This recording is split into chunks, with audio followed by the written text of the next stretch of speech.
we had a recent discussion going on about whether or not Bryce Harper is a Hall of Famer. Mm-hmm. I can still we? cannot. I'm blown away by that argument that he's. Are he's are not. there people out there? And I'm putting my face is on the camera. My name is here, so it's not like I'm hiding. Are there people out there that are trying to convince? Like I said this the other day. I don't know if it was CBL or the New York Power Hour, where I'm like, I really hate that you guys keep putting me in situations where I have to defend people that I can't stand. I don't want to say things that are nice about Bryce Harper. Bryce Harper has only done hurtful things to me as a Mets fan, right? And you're putting me in a position where it's like, are we kidding? I don't even, I actually, and I don't mean to be a jackass, but I don't even feel there's much of an argument. How is Bryce Harper not on the track to the Hall of Fame? He absolutely is. I feel like 100%. I'm amongst guys who agree with me here, but I had to bring it up because I wanted to take you guys' opinions on air here, right? Talk to me about I don't think there's an argument against it. I don't think that there's an argument against it in any capacity. I wasn't around for that conversation, but if I was, I would have had something to say. He has the most walks among active players right now. That's it, like alone. That's enough to at least like warrant a conversation. I don't know who is talking like that, but I would like to speak to that. Well, and here's the thing. Like, I think that the person who was adamant that he's, borderline or whatever, however he put it, is that if Bryce were to retire right now, he's not sure. And I can kind of get that from like a counting stats perspective. Right now, he's got 345 home runs. I mean, that's borderline, but he does have 53 WAR, which is right there, typically kind of your borderline entry-level Hall of Fame type of accumulated WAR. And he only has 3 seasons in his entire career over a 5 WAR.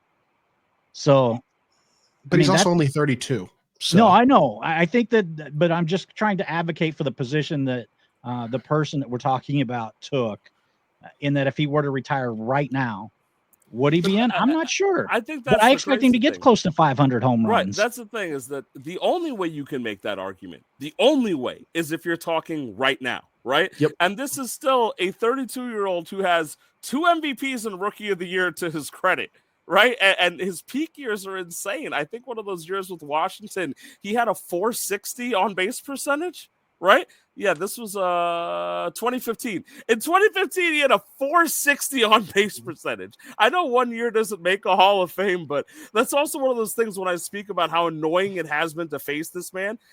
Getting on base at a 46% clip, right, when you're still mashing at the power rate he had. And Bryce Harper was such an uppity like brat when he got up to the league too. I remember Cole Hamels like giving him one right across the chest, and he was trying to teach him old school, and they were so annoyed that Bryce Harper, the Golden Goose, was actually doing good things. But I mean, kudos to this guy who we don't always see the round 1 first picks pan out, and there was hype on Bryce Harper. From teenagers, he was getting Sports Illustrated covers. They were like the next big thing, the LeBron of baseball, all the freaking hype in the world.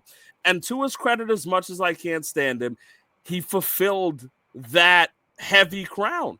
And so for me, it's one of those things where the only way you can make that argument is if he retired tomorrow, that maybe he wouldn't be in Hall of Famer. But the fact that even if he retired tomorrow, that he would still be up for some kind of argument. He would probably still get in. Honestly. That's what I mean. I feel like it's insane. Yeah, he would get it. Almost. Yeah, if he wins one more MVP, the only person who has more MVPs than him is Bonds. Yeah. Like you can't be in a conversation with like Yogi Berra, Stan Musial, Mickey Mantle, and not be in the Hall of Fame. Doesn't make sense. Then I am going to jump to a personal favorite of mine, and Ty, you better be advocating for Dale Murphy. And it's kind of an uncanny thing because Dale Murphy fell off at 32 hard, but he's a 2-time MVP, and he was one of the elite hitters in the game for a 7 or 8 year stretch. Back-to-back MVPs. So I'm big on the 7-year peak type of argument for Hall of Fame, and I am also admittedly and openly a big Hall type of guy.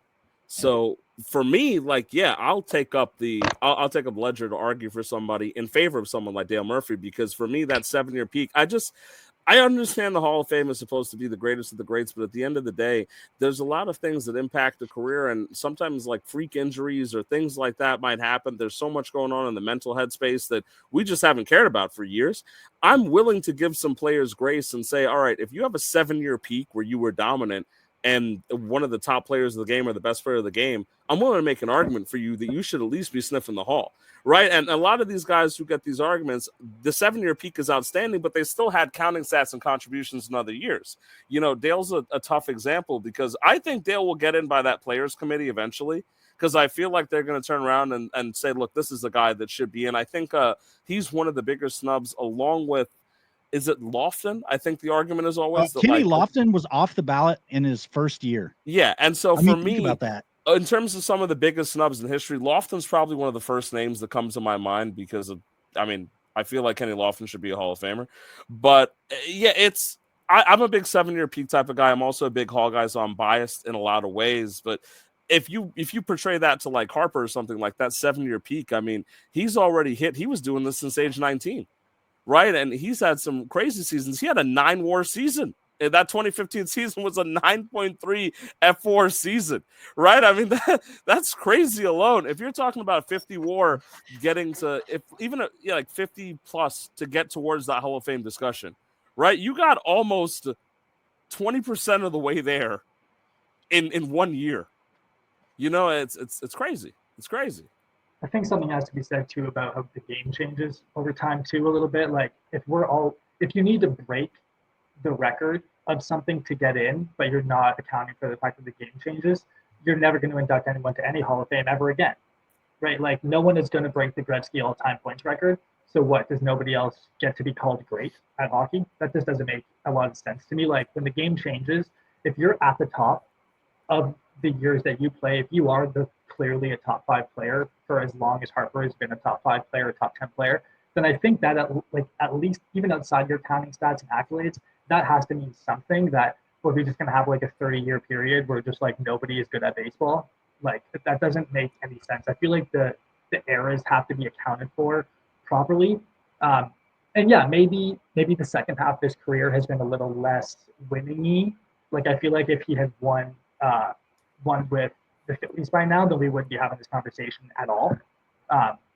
But yeah, like MVP in 2021 was the last time, and he's only 32, but I think that he is at least undeniably in the conversation. Whether or not he's going to be a first ballot or not, maybe like remains to be seen for the rest of his 6 or 7 years more career. But I think he's probably one of the like 8 that are active right now that I'm like, yeah, okay, I could see this happening. You know, and Ash, you touched on the idea that he'll probably get to 500, right? And we had a similar discussion about this actually in regards to Giancarlo Stanton recently on the New York Power Hour, because we said, well, if Stanton gets to 500 home runs, is that an auto for the Hall of Fame, right? And some people don't necessarily look at Stanton as a Hall of Famer. I think 500 home runs is a strong case for the Hall of Fame, regardless of position, DH or not.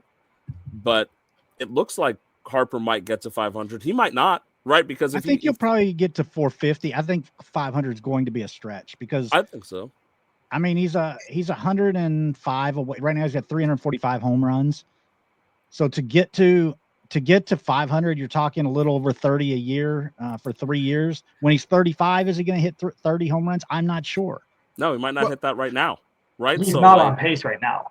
No. Right. Now, I will say, like you mentioned, a 7-year peak. I am actually a big Hall guy as well.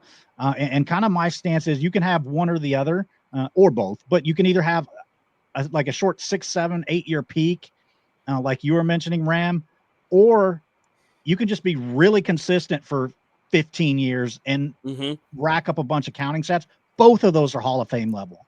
I agree. I agree. Think to get into the Hall of Fame, though, staying healthy is part of it. I think right now I would be really nervous about calling him a Hall of Famer right if he were to quit right now. I mean, 345 home runs for a guy that's supposed to be a power hitter. I'm not sure that gets in. Rate stats to me are really tough to allow somebody into the Hall of Fame just off of rate stats, because as soon as you do that and open that window, you have to go back through the entirety of baseball history and start putting in guys that didn't make it because they were hurt. But the staying healthy and the peak of like where their career goes to is going to be